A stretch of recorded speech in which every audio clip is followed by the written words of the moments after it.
So following on from the previous video, I said I was going to illustrate to you the idea behind a negative scalar component. So let's say you've got two vectors. Let's say you've got two vectors. I don't know what these vectors will look like in 3D, so I'm just going to draw it like this. U is going to be this vector here, and V is going to be this vector here. The first part, I'm going to I want to know the vector projection of U onto V, So I want to project U onto V.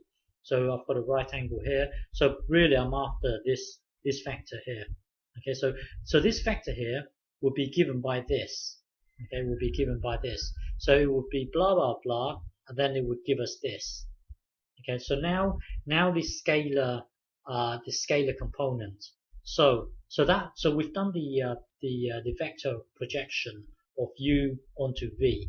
Now we are going to look at the scalar component. So when you think of scalar component, you're really thinking about this length here.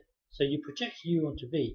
Scalar components in your mind, think about this length here. Remember, if the angle here is more than 90, then it's going to be around here. So when you project onto V, think of the scalar would be this. It can be a negative. Just bear that in mind. So let me illustrate this. So you've got one vector here, and one vector here. I don't know what this vector looks like in 3D. For all we know, U could be somewhere over here. But when given this, rather than drawing the whole diagram, X, Y, and then you've got your Z here, rather than drawing the whole 6 across, 1, 2, 3, 4, 5, 6, and then 3 across, 1, 2, 3, and then 2 up, 1, 2. So it would be from here to here. That's your first vector, and then your vector V would be 1 across, 1, and then negative 2, 1, 2, and then negative 2, 1, 2. So it's going to be somewhere down. Rather than drawing out the whole thing, let's just draw it like this: V, U, and V. Just bear in mind that U could be somewhere over here. We don't know. So this thing here represents this. This thing here represents this. Now the scalar component. So going back to here.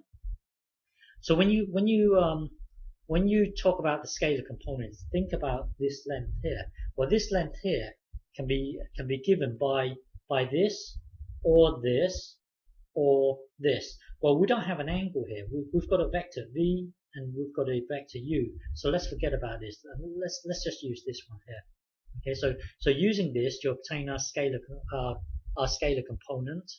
So our scalar component will be given by this. So perform the dot product. So the dot product will be this times this, plus this times this, and then this times this, and then divided by the magnitude of V.